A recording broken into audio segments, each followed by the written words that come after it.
So, you know, you're always trying to think of new ways to get too many kids to do one little thing, which I realize is, to me, has always been one of the, even to this day, is always like a very big kind of hurdle to jump through. I have all these kids, how will I keep them all engaged? Because as you know, when they're not engaged, they're doing things to disrupt. Frequently, they're doing things to disrupt.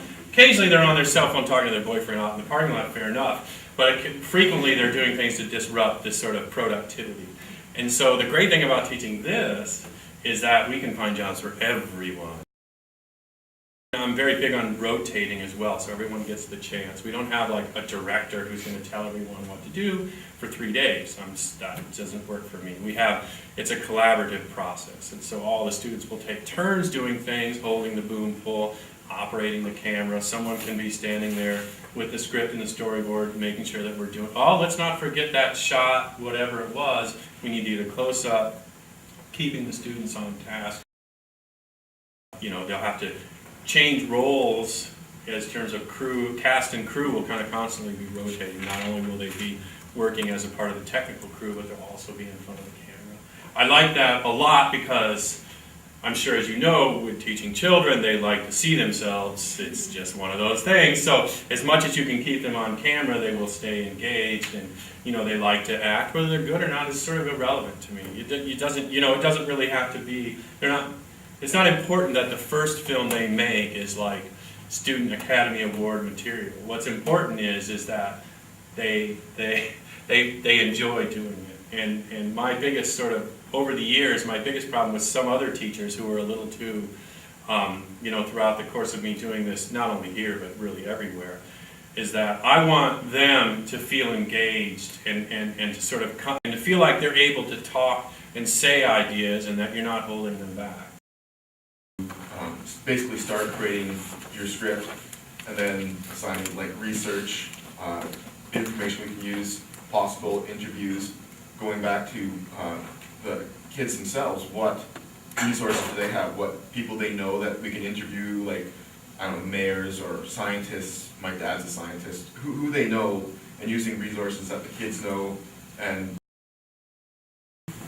then we started thinking, well, what could we do that would engage them that wouldn't be your pat sort of social issues like drugs, or we didn't want to do that. So then we started thinking about maybe a theme. Why do we judge people by how they look?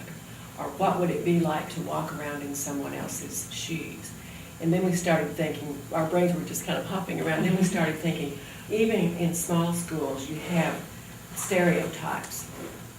Now this would be a sensitive issue, and the teacher, we decided that the teacher would have to be involved. And since we have all semester, we can do that.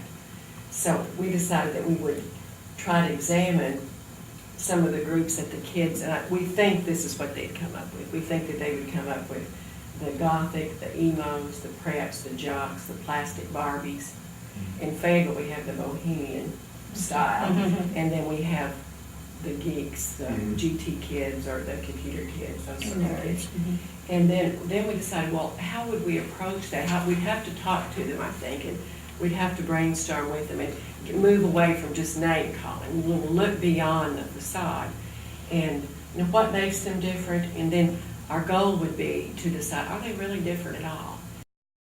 But it's really fun. It's fun. Get paid for it? But it's just fun to get to see finished productions up on the internet and know that you're part of it.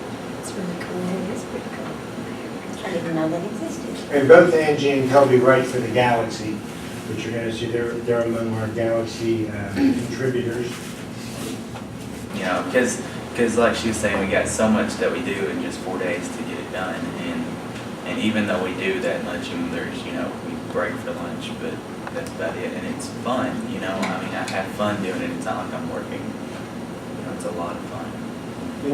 They pay all those Hollywood people, and they're having fun too. they pay more. So it all worked out, but that was important to her not to be shown in that light.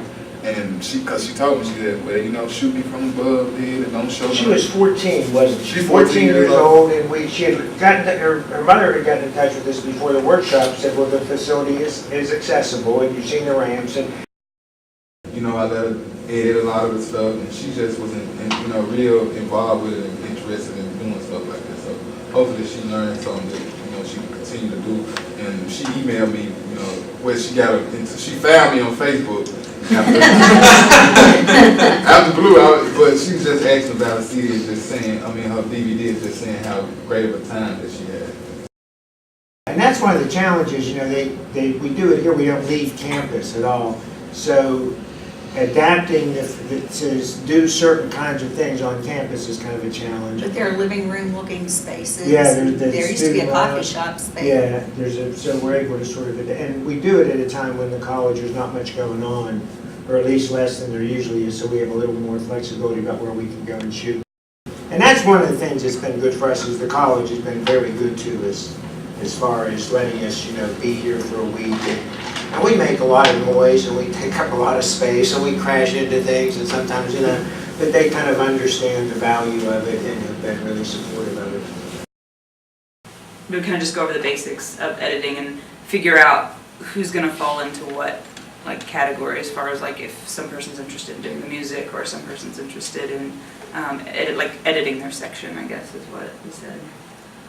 And so then, after they kind of know the basics, then let them work on editing. So they've got their 4 different groups, and they kind of have their assigned roles within their groups as far as what they're going to be working on. And the next 2 days, basically, they're editing their portion of the small film. And by the end of the 3rd day on that day, they should have 4 little small completed films that we could merge and review for day 4 and polish those different things. So this is the 4th screen. That's what I'm here to talk about, is the 4th screen and new media, how we interact with it. Some reference material, things that I would suggest that you get for your classes. Mac Life. This is also an online subscription. It's about $24 a year. Can't beat that. And Dell is a solid PC. It gets the work done. You want to go for the $699, $629 range.